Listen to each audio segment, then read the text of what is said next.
buat ziarah wada makam Rasulullah dan sahabat-sahabat yang mulia,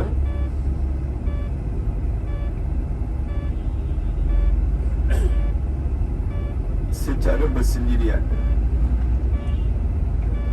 Sebab kita dah terpisah-pisah yang wanita dekat tempat wanita, lelaki tempat lelaki, untuk memudahkan urusan. Yang penting paling lewat jam 5.30 tuan-tuan semua telah berada di hotel. Kerana dijangka jam 6 tepat bas akan sampai, dan kita akan naik bas untuk menuju ke International Airport Madinah.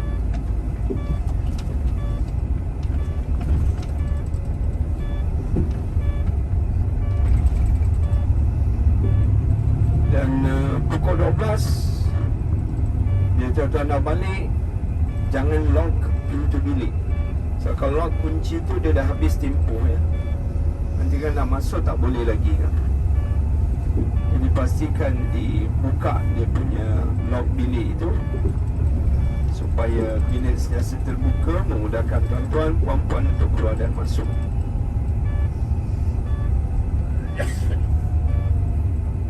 Sekiranya terlock, minta bantuan dengan pekerja-pekerja di situ untuk bukakan. Kerana bila tempoh telah selesai, tuan-tuan puan-puan lock, nak masuk balik, nak renew di bawah, biasa dia tak bagi. Sila ambil perhatian Kalau dia bagi pun, dia suruh ambil beg. Jadi supaya tidak menyukarkan urusan tuan-tuan, sila ambil perhatian apa yang saya katakan.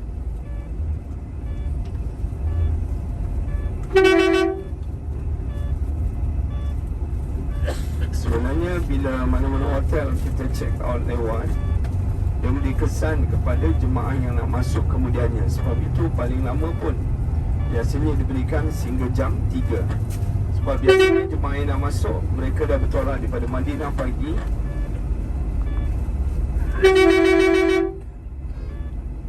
Macam kita juga sampai asar, yang asar mereka nak masuk.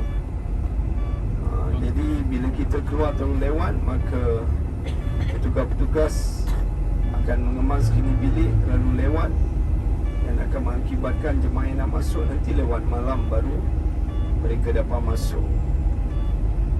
Sifir yang sama semua hotel tuan-tuan.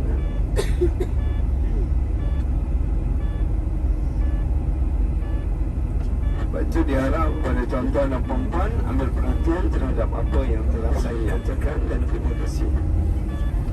Kita turun berkumpul tuan-tuan supaya tidak sesat.